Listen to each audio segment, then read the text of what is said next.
Welcome to the NintenFusion podcast, a podcast that fuses past, present, and future Nintendo thought. I'm David, accompanied by my friend, Jordan. Now, Jordan, did you hear that EA is taking over Nintendo?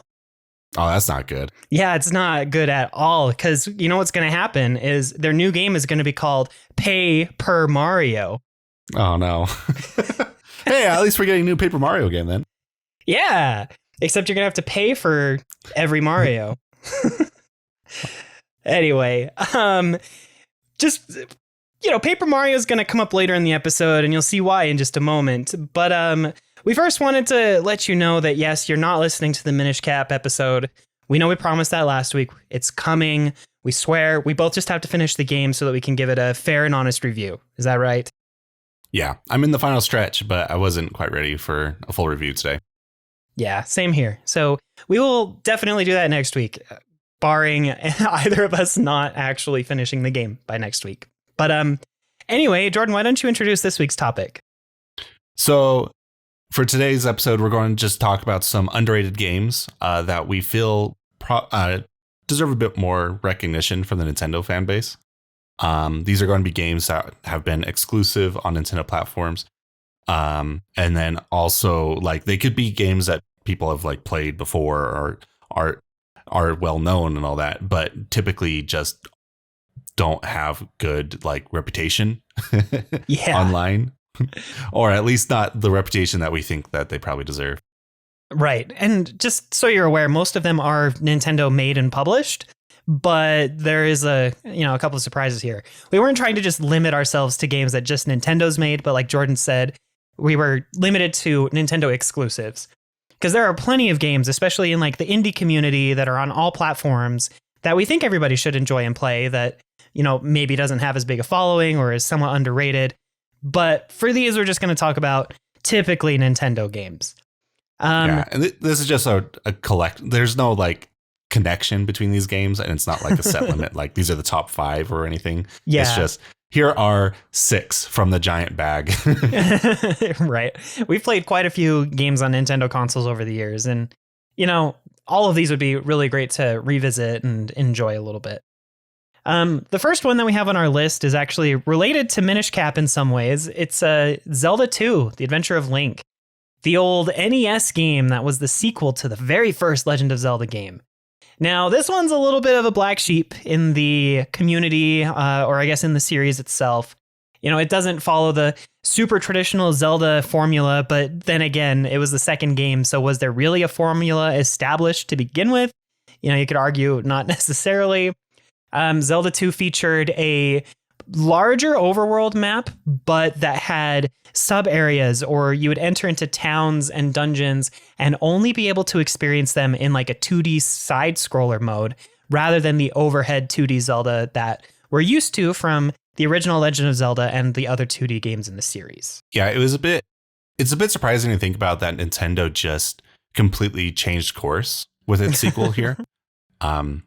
They definitely didn't do that they didn't originally intend to do that with Mario. So what we believe, or what we view as Mario 2 here in the States, it was actually Doki Doki Panic, right? Yes. In Japan. Honestly, that just reminds me of all of those memes that were originally Mario Bros. 2 was Doki Doki Panic. A lot of YouTubers say that or something. But yeah, it was a completely different game, and it was reskinned to be Mario characters, and then it was released in Japan as Super Mario Brothers USA or something like that afterwards. Yeah, but so the original sequel to Mario Bros is really similar to Mario Bros 1, and that's kind of how I would have imagined a Zelda 2 to be, right? Yeah, the actual sequel is what became known as the Lost Worlds here. So it's the exact same graphics, just with much harder and eviler level design, in my opinion. But anyway, Zelda 2 definitely strayed from that. Very different visually and honestly mechanically as well. It focused a lot more on combat, giving us an interesting magic bar system with various moves that Link could pull off. The finishing move from Twilight Princess, where Link jumps and stabs enemies with his sword. That's basically straight from Zelda 2. That's one of the moves Link actually learns. So there are definitely like echoes and pieces and inspirations from Zelda 2 that have made it across the entire franchise. Yeah, it's also the game that Dark Link comes from. Yes, yeah, that's right. He was actually the final boss.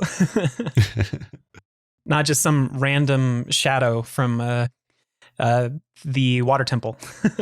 It also kind of established the reincarnation of Ganon. Right, because it was all about his followers trying to bring him back. And every time you got a game over, it's like, sorry, Link, you're dead. And his followers managed to revive Ganon. It's the end of the world. Man, maybe they should do, because like Zelda 2 was really difficult, right? Yeah, it was hard. They should do a Souls-like remake of it. Oh man, that'd be sick. Zelda, it's a lot darker than the rest of the Zelda series as well. Yeah, it sure is. And honestly, I think it's one of the harder of the Zelda games to complete without a guide. Like, yeah, good luck. I mean, it's just one of the harder Zeldas in general. That game was really hard. I remember as a kid just getting absolutely murdered by the game over and over and over again. Yeah. It even had lives. It wasn't like the first Zelda game where you'd die and you'd go back to the beginning of the dungeon or whatever. Like, you had a life system. It was crazy. Yeah, I really appreciate Nintendo's willingness to be more creative with that game, instead of just running back another sequel of Zelda. And eventually we did get the traditional top-down Zelda sequel that people wanted with Link's Awakening.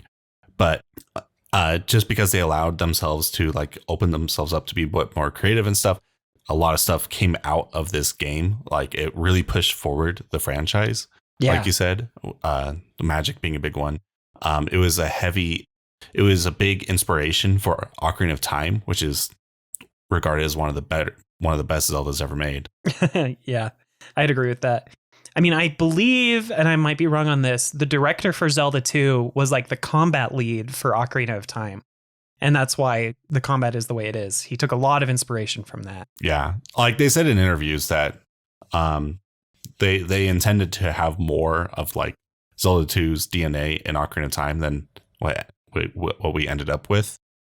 Ocarina of Time was like originally designed to be a wildly different game than it ended up being. Like, for example, the entire game was supposed to take place in Ganon's castle, Mario 64 yeah. style. Well, it's because Miyamoto really didn't know if the game was going to like fit.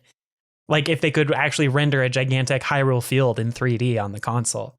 And so yeah, they had to get a new cartridge size for that game. Yeah. But I think it worked out really well. And a lot of like the overworld feel from Zelda 2 also went into like, A Link to the Past and Ocarina of Time as well.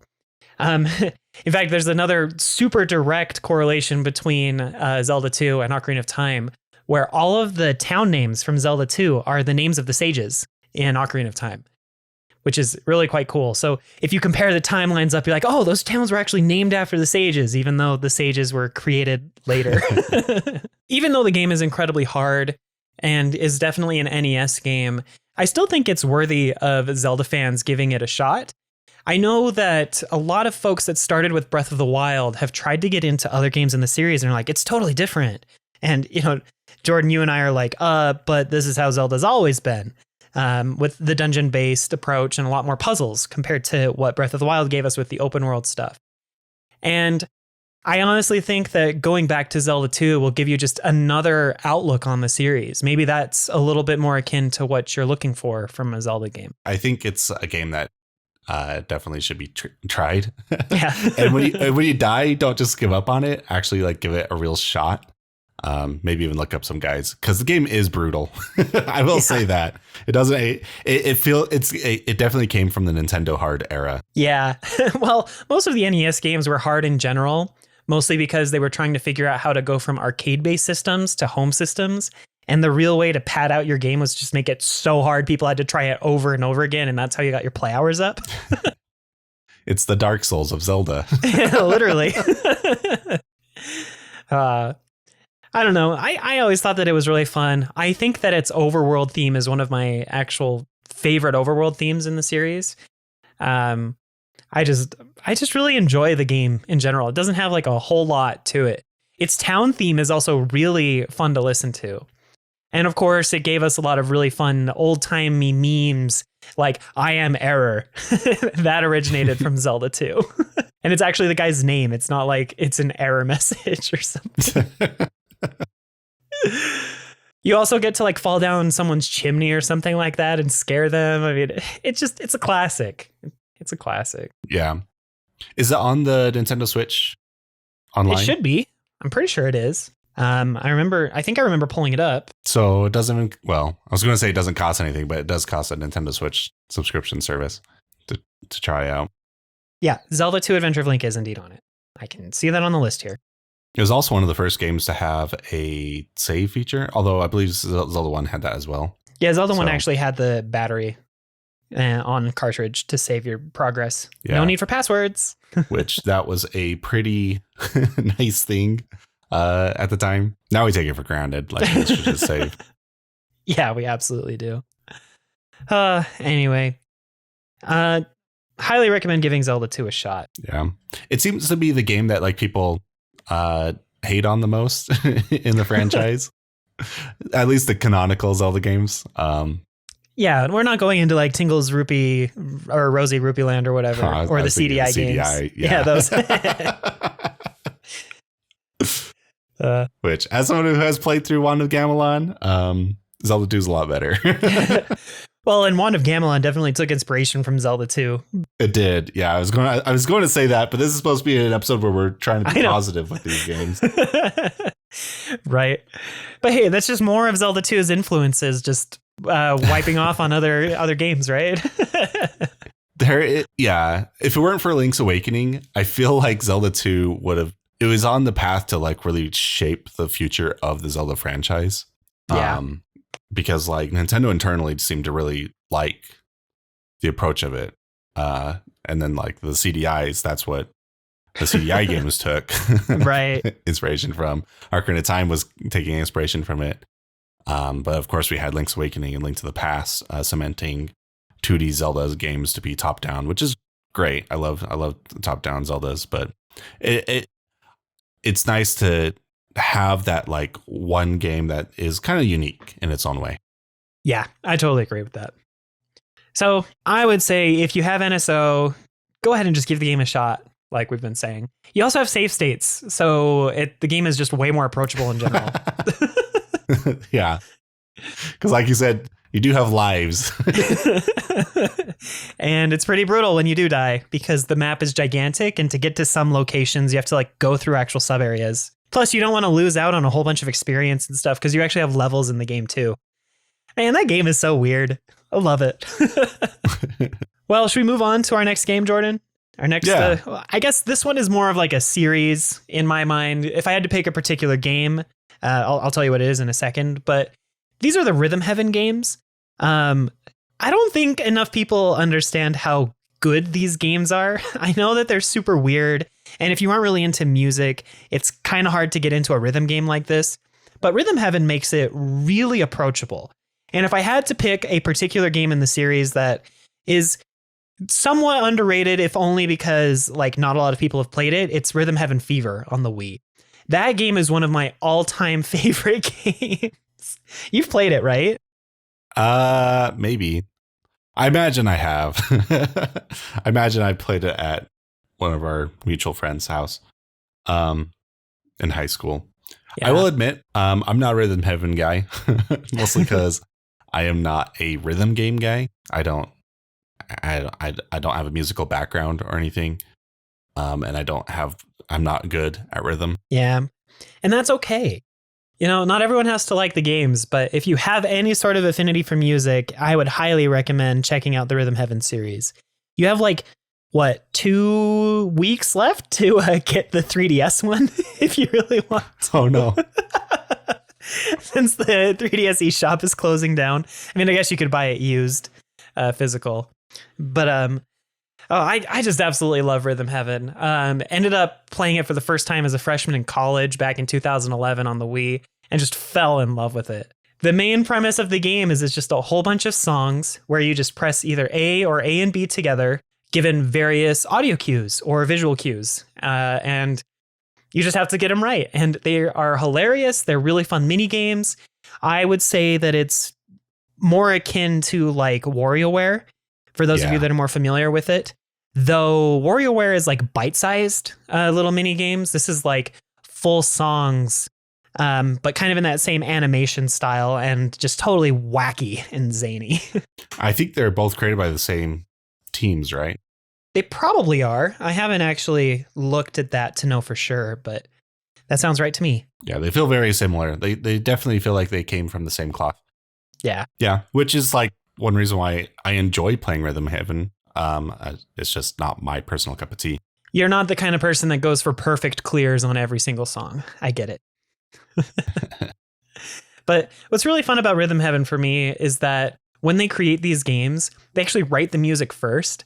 And then they all sit around in like a conference room, from what I've understood from interviews. And they're just like, okay, so in this song, I imagine a monkey and a chimpanzee are throwing golf balls to a human player who then has to hit them across a gigantic ocean to an island. Or, you know what this song reminds me of? It reminds me of a samurai that's destroying demons coming from a shadow realm, or just like totally random things. And it's so good and so fun. I would highly recommend checking out some gameplay videos of it on YouTube. And there are some really fun creators out there that have taken the songs and have created their own visuals to them in the same style, or have even written their own songs with their own mini games similar to the style of the games. I think one of the most popular videos regarding Rhythm Heaven is actually a remake of the Remix 10 from Rhythm Heaven Fever, but with all of the Smash Brothers characters from Smash Brothers Ultimate. That is such a good animated video on YouTube. Definitely check that out. It's very fun. What's funny about that video is like at the very end, it ends with Sakurai like throwing away potential DLC characters, or like putting DLC characters in the game. And there were like several of them that were thrown away that ended up making it into the final game. Like Sora and Steve, I know for sure were on that list of him throwing them away. Anyway. I don't need to gush about Rhythm Heaven too much longer. I absolutely love the series and love talking about it. I really, really, really want them to put one of the games on Switch. The Switch would be so good for it. I mean, they put WarioWare on Switch, so where's Rhythm Heaven? Come on. Yeah. Yeah, I'd be happy if Rhythm Heaven came to Switch, especially since, like, as you said, the WarioWare team is back in development. Yeah. Well, I guess they've always been around. They've just been doing other projects. But hey, they gave us a WarioWare on Switch. For now, Rhythm Heaven is locked to the Wii and 3DS. Yeah, and soon to be super locked. Yeah, unless you buy used. Hooray. Anyway. All right, well, we can move on to the next one, Jordan. What do we got? All right, so this one's very near and dear to my heart. It's a Star Fox game, which is one of my favorite franchises from Nintendo. Everyone loves Star Fox 64. That one's not an underrated game at all. Everyone knows that one's a really, really good game. But the rest of the franchise for Star Fox is pretty contentious, even within the Star Fox like fandom.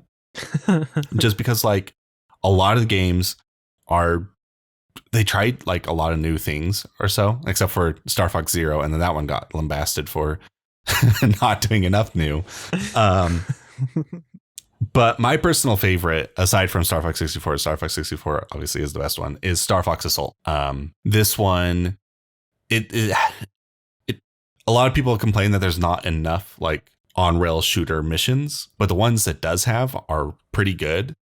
But I actually did really enjoy like the third-person shooter elements of the game, and also like the additional vehicle missions, like the tank stuff and everything. And the story is bad, but it's like a good kind of bad, right? It's really cheesy and just fun. I do kind of wish that there was more consequence to things. Like they actually do kind of kill off characters and stuff, which is not something you expect from Nintendo. By the very end, they're like, oh, and by the way, they're still alive for some reason. But I guess Nintendo didn't give quite as much creative freedom as Namco could have had or should have had. See, I haven't really played this one. I'm sorry. It's funny. The other Star Fox I played is the dinosaur one, but I only played that for a little while. Adventures. Yeah, that one's also very contentious as well. Yeah. I just personally prefer Assault more. I played a lot of multiplayer Assault back in the day on the GameCube. Yeah. With friends. I mean, it looks super good. I've seen a lot of gameplay for it, and I honestly do think that it's one of the better Star Fox games out there. But like you said, it's so hard to top Star Fox 64 or even, I guess, the SNES games. Yeah.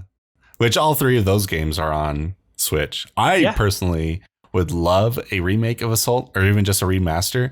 I will be one of the 5 people that will stand in line and pick up the game if they ever do it.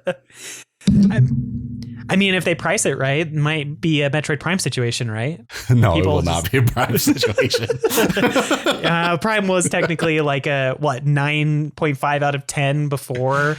Prime is one of the best rated games of all time, and like it has a very loud following of people who just absolutely adore the game. Yeah. Star Fox has neither of those. Well, maybe if they put it out for $30, then people will give it a shot. Sure. Yeah. I don't think it would ever sell quite as well as Prime, but no, it definitely won't. But it'd be fun, and I'd really love to give it a shot one day. Yeah, I really do think it's one of the gems of one of the hidden gems. Well, maybe not so hidden. One of the not so talked about gems on the GameCube. Yeah, that sounds about right. And there are a lot of those because the GameCube just wasn't that popular. Which is crazy because the GameCube had a lot of really good games. Oh, absolutely. Absolutely. Hopefully we get more Star Fox in the future, but given what happened with Zero, who knows? Zero might have been a series killer. More. I don't think the series is dead. Honestly, I think what will happen is we'll get like a Metroid situation where, Metroid Other M basically killed the series for a long time. And it took like another group of developers to make a new game for Nintendo to be like, you know what, we'll give this another shot.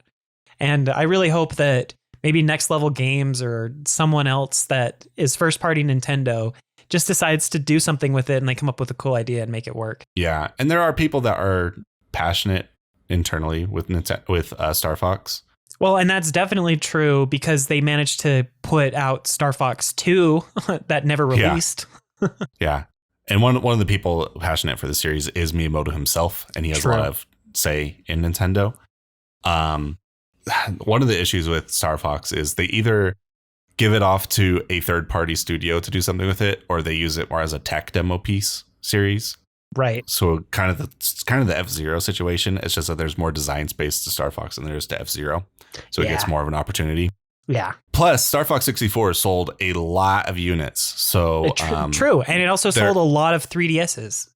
Yeah. So like there is sales potential. It just hasn't met that potential in like over 20 years. Oh, man. Now I want them to just push Star Fox 64 3D on Switch, but with like better high resolution, updated graphics. Because that was such a good remaster of the game, even for a handheld console. I remember my friend bought the remaster for the 3DS, and I was like, "Ooh, I want to try it." And so, like, while I was just hanging out at his house, I played through the game 10 times and cleared, like, got on the leaderboard for all 10 slots, and just made it way too high for him to ever like get on his own leaderboard. And oh, that's awesome! Oh, that's he was so awesome. Angry. Maybe one day we should do a full Star Fox episode of the podcast. Yeah. Yeah, I love Star Fox. I think there's a lot of potential in the series. Yeah. In our first episode, I said it was like one of my top 3 Nintendo franchises. But cool. I would really love a new Star Fox. Also, like when they announced that like Star Fox just randomly appeared in that Ubisoft game, like there was a lot of like buzz and like excitement from people that I don't think Ubisoft or Nintendo even expected. Yeah. So I don't think Star Fox is dead. I think Zero was just a lackluster game on a lackluster console, and I'm pretty sure Nintendo knows that. Yeah, I think you're right. I believe we will see Star Fox in the future. Yeah, won't be soon. But we'll see within the next 10 years. Yeah, in the next 10 years. Yeah, exactly. All right. Well, Jordan, what's our next underrated game? All right. This one's another one dear to my heart. It's Red Steel 2, which this is the third-party game. It is an exclusive, to my knowledge, on Nintendo. I don't know how you could port this to anything else. So, a bit of context. Red Steel was a launch title for the Wii, and it was supposed to like kind of show off what you can do with the Wii remote. It was a sword play shooter kind of game or whatever. There was a lot of hype for the game going into the release of the Wii. The Wii used it for a lot of its promotional material. And then people bought it and did not like it. I believe it sold pretty well. And so I think Ubisoft got mixed messaging that there was demand for a sequel. So they decided to do a sequel, Red Steel 2. And then they decided to do something completely new. It has the same kind of like gameplay like style to it or whatever, where it's a sword play gun game. But they put it in a new setting. It's kind of like a Western steampunk sort of thing with ninjas for some reason. But they did it to kind of demonstrate the Wii Motion Plus. And it came packaged in with a Wii Motion Plus as well. So it had more accurate swordplay. The problem is, since no one liked Red Steel 1, no one wanted to give this one a chance. So this game did not sell at all. You could literally buy Red Steel 2 with the Wii Motion Plus packaged in for less than a Wii Motion Plus on its own, I remember. That's hilarious. It bombed. It bombed hard. But which is a shame, because I actually think this game was actually good. I actually think out of all the games on the Wii, I think this has the best motion controls. Cool. And I mean, I think Skyward Sword is up there with motion controls too, right? So this game came out before Skyward Sword. This game made Skyward Sword a disappointment to me. That's hilarious. Because the sword play was so bad in Skyward Sword compared to this game. That's funny. But hey, maybe they can port it to Switch, because the Joy-Cons have all of the capabilities as demonstrated by Skyward Sword. They won't do that. I would be one of the... So I said there would be 5 people that buy Star Fox Assault. I'd be one of the 3 people, maybe 1. I might be the only person who'd buy this game. That's hilarious. They remastered it. I mean, you say such high praises of it, and I have never played it. I didn't even play Red Steel 1. Like, you don't need to play Red Steel 1. I honestly think this game would have done better if they just gave it a completely new name. Guns and katanas or something. I don't know. Something. I don't know. Wild West Ninjas. That would have sold better. That's funny. Wild West Cyber Ninjas. Just go crazy with it. Could have worked. But yeah, you know, I love the art style. I love the graphics. It's one of the best looking games on the Wii. It's one of the best looking games, one of the best functioning games. It's just a blast for just good, like, beat 'em up action. And no one talks about it, which is entirely because of the first game's fault. I've only ever heard you say good things about it. I haven't heard anyone even talk about it. So it's because I'm the only person who bought it. That's funny. Well, maybe the series will come back. I don't know. No. In the meantime, you can go get it.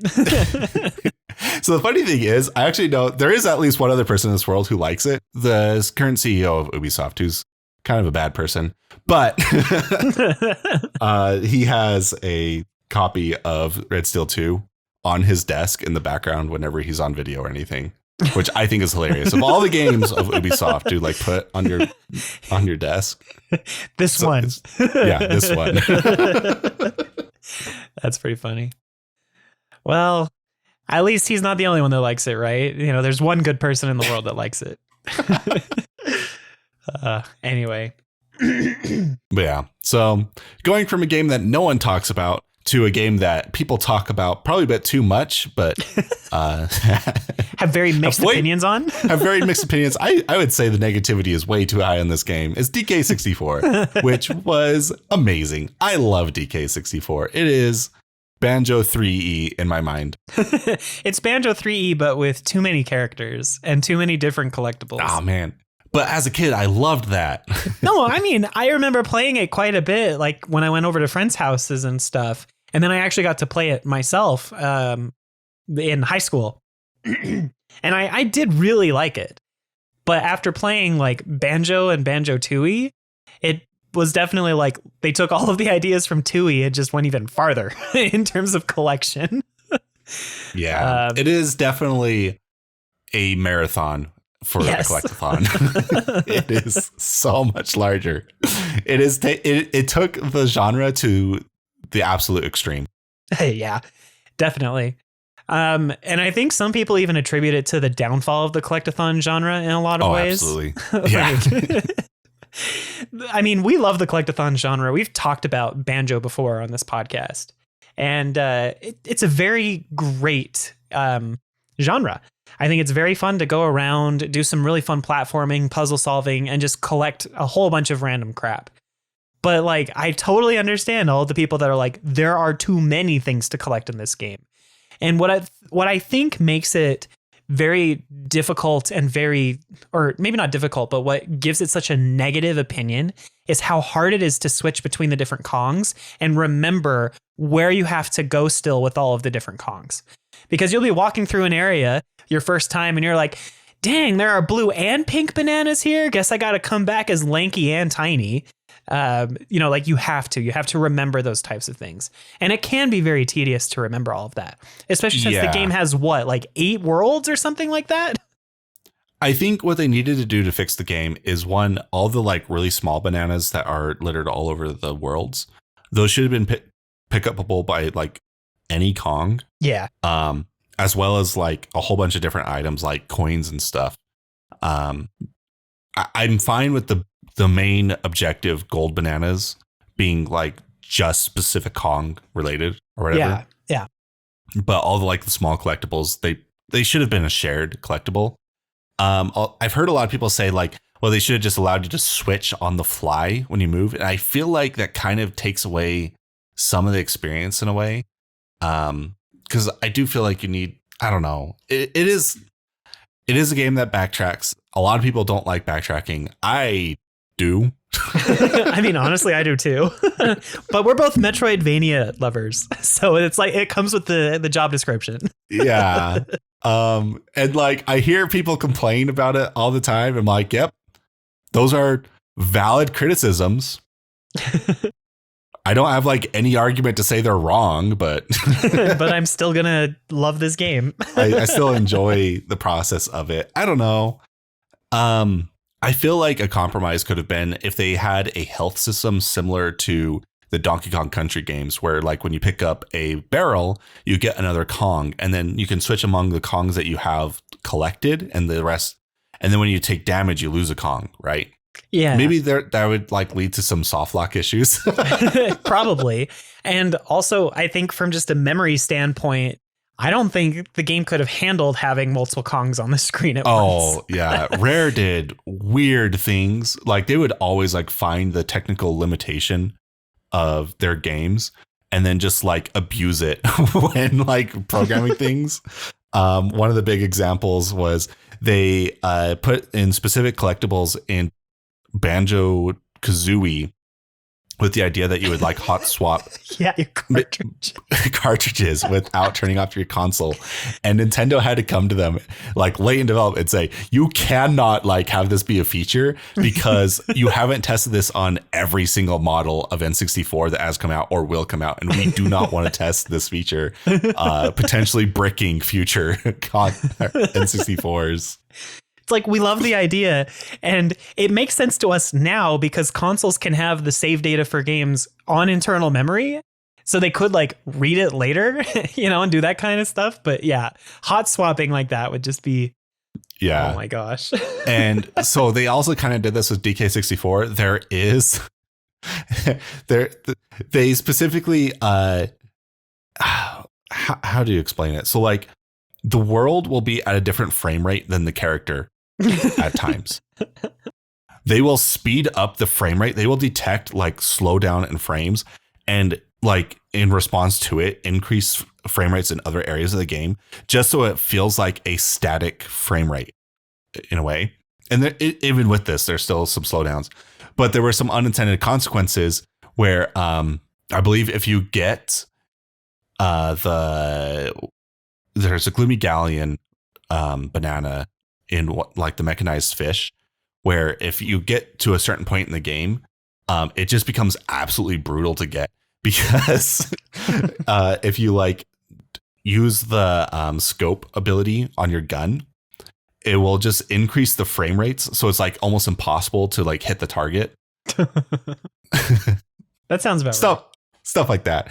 And like these weird like things that Rareware did make it just an absolute nightmare to like port the games or like emulate them even. Because they're like expecting very specific behavior from the hardware. Yeah. Yeah. That's why emulation can be very hard for video games, because the hardware was designed in very specific ways and developers abused that knowledge.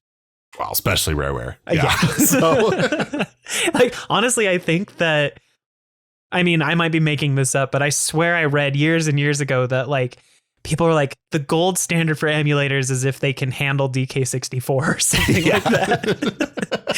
I don't know if that's true, but I swear I remember reading that. I mean, so like they ported Banjo-Tooie to the Xbox 360, and that game always gets desynced all the time because I don't know. Like there's not a whole lot you can do about it. It's Rareware did a lot of things that were black magic at the time, and has long lasting effects on the legacy of those games. But, they were black magic then, and they're just jank now. Yeah. But on the more positive note, DK64 is very fun. The characters are very charming, and the world is really fun to explore. It just is definitely tedious to collect everything in the game. And if you're going for, what is it, 106% completion, like, good luck. Especially since you have to play through like the original Donkey Kong, right? In order to get some. They chose like a really hard version of that game too. I don't know why. So like TK64, all the criticism people say about it is true. Yeah. I will just say that. It is true. But despite that criticism, I think the game is an absolute blast. It's one of my favorites from the N64 era. It's just not a game that I feel like you're supposed to marathon through like immediately, right? Like you will get tired out. So you should take it in like chunks. Yeah, I agree with that. The sad thing is that DK64 isn't on NSO yet. And probably for good reason, because I think it took them forever to figure it out. Well, I mean, I think it took them forever to get it on the Wii U, right? Like, yeah, and it was bad. It was bad. The Wii U port was bad. It didn't run right. So I guess the only way to really play DK64 is to go get yourself an N64 and buy a cartridge. Yeah, pretty much. But good luck, because you also need the expansion pass, and not every N64 is going to have it.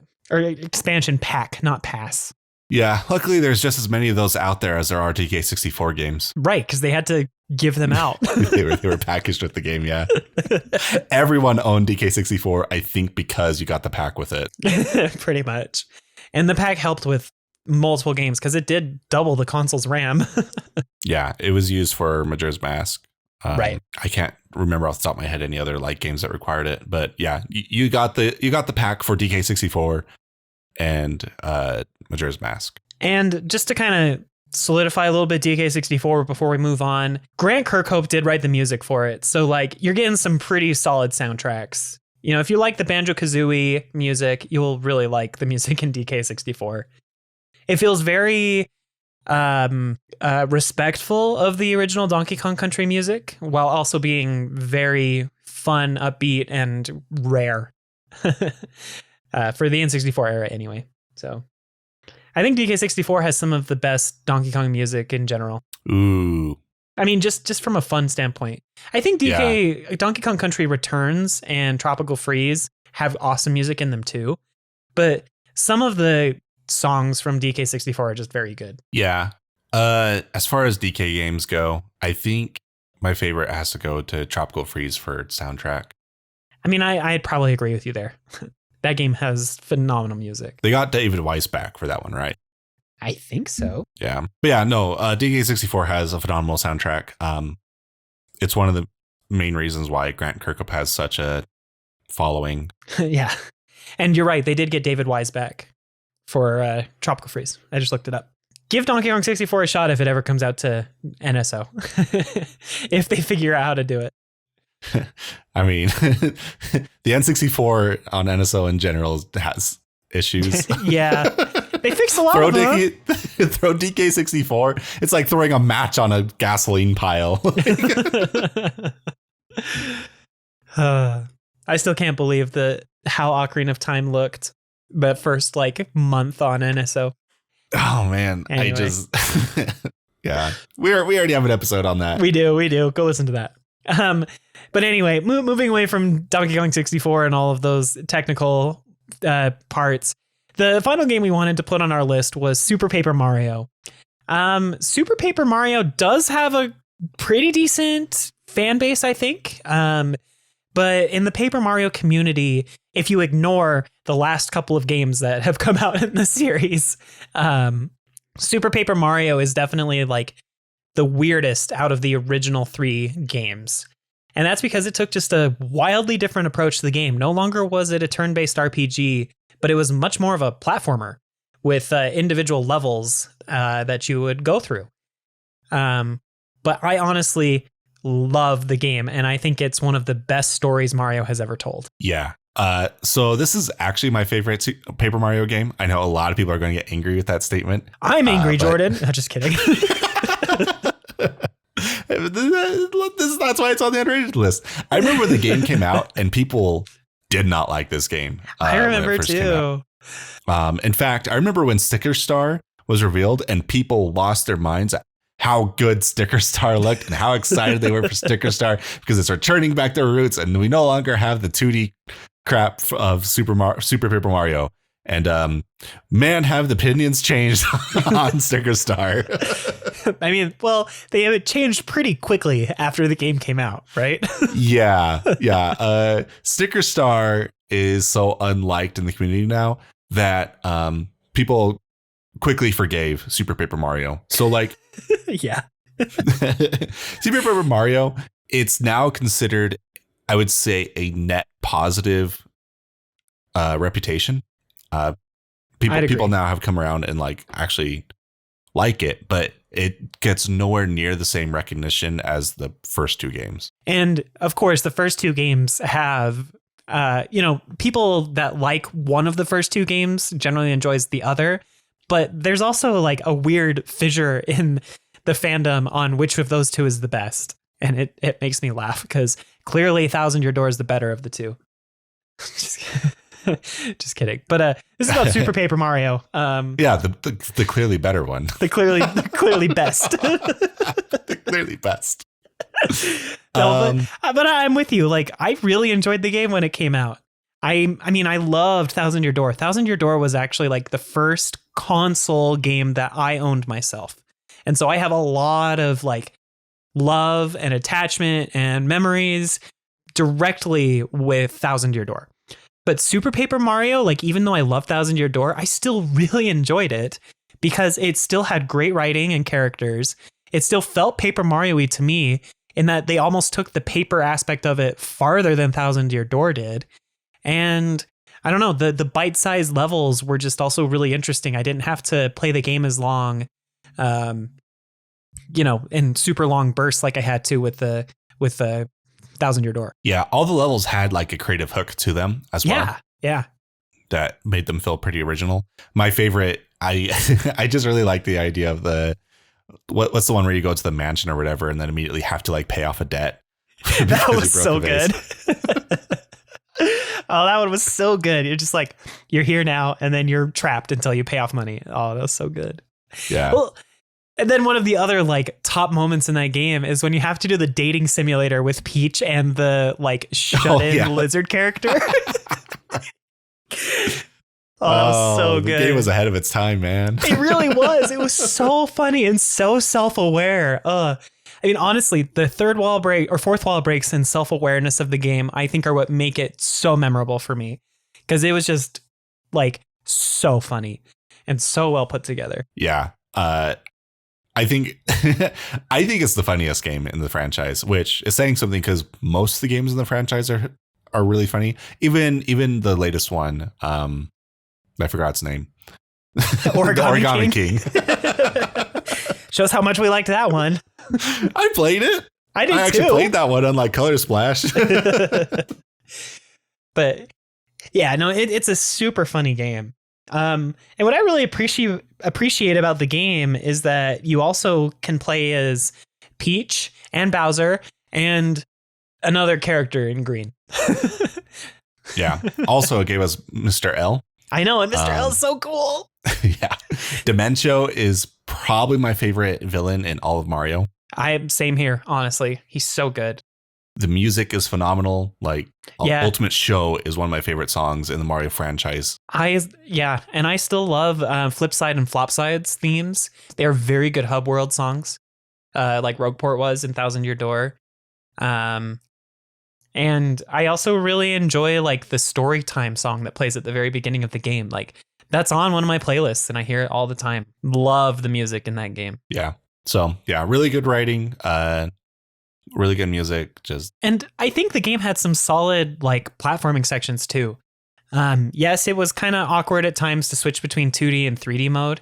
And like you had to hold the Wii remote sideways. And then sometimes to solve puzzles, you had to like shift it to pointer mode. And that was kind of, I mean, it worked and was fairly good, but it also felt awkward at times. Like, oh, I didn't know I was supposed to actually switch to pointer mode here to solve this puzzle and stuff like that. But I think that the execution was really great. The hybridness between the 2D and 3D actually felt really well thought out as well.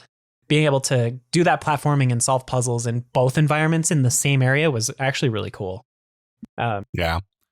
The graphics were a choice. Yeah, they were all right. I didn't mind them. That was definitely one of the things people complained about the most when it came out. Or as they said, like it was clip art the game. Yeah, but it's paper. It is also kind of weird that, so like it's Paper Mario or whatever, right? But it's clearly set in a digital space. Yeah, because you have the mouse pointer. Yeah. Everywhere. I don't know. It felt more like, you know, the first two Paper Marios, you were actually in a storybook, right? And in this Paper Mario, or I guess the first Paper Mario was like you were in a storybook. The second Paper Mario was more like you were on stage all the time, with like curtain calls and stuff like that. And then this game, it felt like you were actually inside a video game, which was really an interesting choice. I mean, you go to the game over world, so. Yeah, you do, which was pretty cool. Like kind of like a garbage collection world too, right? Yeah. And one of the worlds got erased. That was so cool. And also terrifying in some ways. Yeah, there was some existential horror stuff in that game. Definitely. It was the last game that they allowed Paper Mario to be creative. Definitely. It might have been the reason why we stopped having Paper Mario be creative, because they might have gone a bit too far. Probably, honestly. Like they went wild with their creativity in this game. Yeah. And I mean, to be fair, it wasn't Sticker Star that got rid of companion or partner characters. It was actually Super Paper Mario. Super Paper Mario had what were they called? The Pixels or Pixies? I think they were Pixels. That joined you, and you could play as the 4 different characters, but they got rid of your standard companions like we had in the first 2 games. I think it's forgivable though, because like you said earlier, you got Peach and Bowser as playable characters, which means they were still characters in the cutscenes, right? You still had exactly. characters. And that's one of the main things people want with the companions back, is that you have like this active cast going along with you through the story. Right. And not just the Bomb named Bomb that is gone after a while in Origami King. I won't say why, but he's gone. I don't know. It felt more like an adventure. The first 3 Paper Mario games did. Yeah. Like an actual story where Mario has his companions. And honestly, like a lot of people, I've heard a lot of people say this, but they're like, Paper Mario or Super Paper Mario is like the anime of the Mario series. Like it just feels so much like an anime story compared to everything else. And I can kind of agree with that. At least for anime around that time in 2007, 2008, whenever it came out. I think it was 2007. It came out in the launch year of the Wii. I believe it was originally supposed to be on the GameCube, and then they shifted course pretty late in development to the Wii. And so that's why there's some of like the really weird, like jankiness to some of the gimmicky stuff with the Wii. The pointer based stuff. Yeah, all the pointer stuff definitely came from the Wii development side. Yeah. But whatever. I still think it's a really solid video game, and I wish that more people would give it a real and fair chance instead of trying to just straight up compare it to its predecessors. Yeah, everyone likes to talk about how good Thousand Year Door is and then are really dismissive of the games afterwards because they're just not Thousand Year Door. Yeah, but some of the games deserve it. Like Sticker Star, yeah, I think it is definitely a bad game. Color Splash had a lot of really great moments in it. I will give it credit for that. I thought there were some really fun things there, but it just didn't quite hit right for me, even if you ignore the fact that it's Paper Mario and compare it to the other games. And then Origami King did a really good job trying to bring things back, but I think they leaned too far into the paper mechanics of the game and didn't give us the characters that we'd want from a I think a good story. Origami King is missing good gameplay and and the characters because like, its the combat comedy's is there. Oh yeah, The comedy is there. The comedy is really good. I just always think back to like the one part where they're doing the play or whatever, and they pan the camera out to like the crowd of toads, and you see that they're all just like tied to their chair. Yeah, that was that one so actually funny. had me like burst out laughing. That was so good.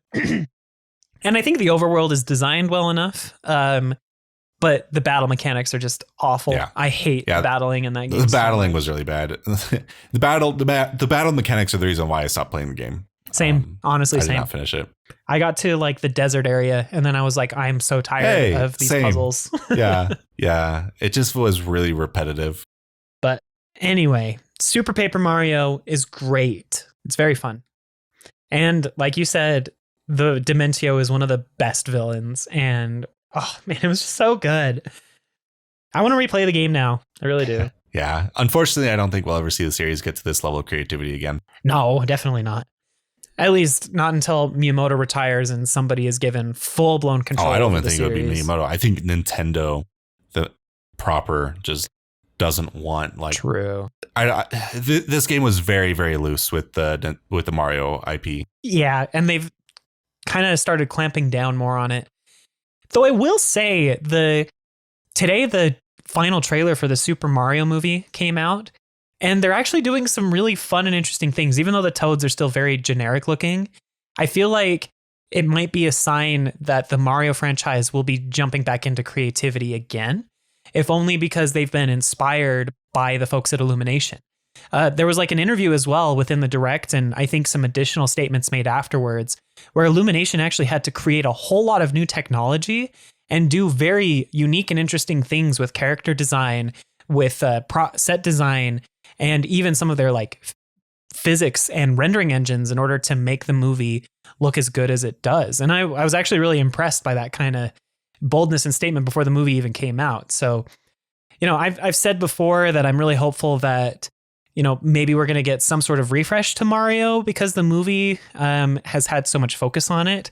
I don't necessarily want a huge design change for everything, but maybe it's a sign that they're moving more in the direction of more creativity with the series, and maybe Paper Mario will get another chance someday. Yeah, I just had an awful thought though. What if they have Chris Pratt voice Mario for all future games? Please no.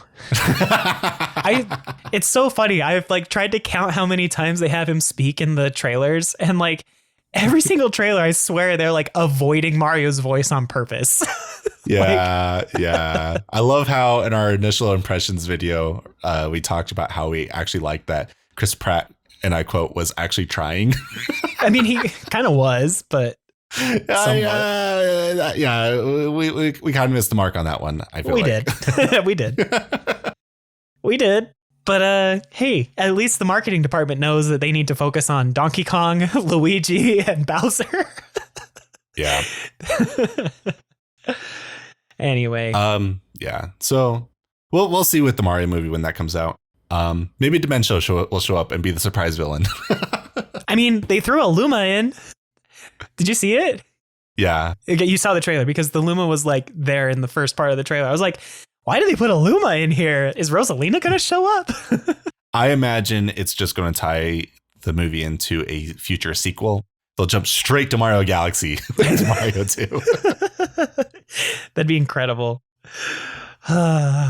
Anyway, I hope the movie's good, but we were talking about Super Paper Mario, and I hope that one day this gets the same treatment that Mario Galaxy did on the Switch, where we can actually play it again on Switch. Because if they're going to get rid of motion controls on the next console, then there's no way we're ever going to be able to play it again. Well, we will, but they'd have to do something creative. Yeah. I mean, they do have the emulator for Wii games. That's how Mario Galaxy runs. Jordan, I just had a thought. What if they did a Mario collection with the first 3 Paper Marios, where they didn't even like really remaster them, but they up-res them like they did for the Mario bundle? For $60? Yeah, I'd buy it. I'd buy it. A lot of people complain, though. Oh, they'll definitely complain. And we talked about pricing last week. And I think this falls into a lot of people will buy it, but a lot of people will be very mad about it. I mean, in all honesty, I'd rather them recreate the games. I think that the team needs it. If Nintendo's going to let them have free reign on creativity again, they need to actually go into those games and see what made them so fun and good and lovable by at least the fandom. But anyway, who knows if that'll ever happen? Honestly, I don't think Thousand Year Door or Super Paper Mario, I don't think they really need new HD textures. I think an HDification is just fine. I agree. I don't think new HD models would do much to those games. No. They were designed to be pretty blocky in their set design anyway. And like all of the characters are basically just PNGs. So it works. I love Paper Mario. I know you do too. At least Super Paper Mario, because it's the best of the 3, right? Yeah, it's my favorite one. It's very good. Thousand Year Door is still my favorite, but I still love Super Paper Mario. I'm one of those weird hybrid fans that actually like Super Paper Mario and the RPG ones. It's funny. A lot of people actually either prefer one or the other. You seem to be on the side of Super Paper Mario, and I know a lot of people that are on the side of the RPG games. Yeah, I would say the RPG games is definitely a lot larger, though. Definitely, which is why Super Paper Mario made it to this list of underrated Nintendo games. Well, anyway, is there anything else we need to really say about Paper Mario here? Nah, I think I'm good. All right. To kind of wrap up, though, the episode, just this last little bit, we hope that these games, Zelda 2, the Rhythm Heaven series, especially Rhythm Heaven Fever, Star Fox Assault, Red Steel 2, DK64, and Super Paper Mario, we hope that by talking about these games a little bit, that you guys have maybe thought about checking out some of these more underrated games, or maybe looking at some games that Nintendo's released or that have been released on Nintendo consoles that maybe haven't been reviewed as well, but might be something you're interested in. Like, we really do think that people's opinions are valid and very different in regards to some of these different games that are released. And we just wanted to shine a light on these games because they're some of our favorites, and we really enjoyed our time with them. Yeah. And let us know what games you think are underrated that Nintendo's released. Yeah, there are plenty of them. We could have done an even longer episode about more games, but we're going to cut it at these 6. Yeah, maybe we'll do another one of these later on. That might be a really fun idea. Yeah. Well, anyway, if you want to tell us about your underrated games, come join our Discord server. Or leave us a comment. You can find a link to our Discord server in the description of the episode. And of course, all the comments on the YouTube video are available for you there as well. Thank you so much for listening to this episode of the NintenFusion podcast. And with all that said, we'll catch you on the next one. Bye-bye. See ya.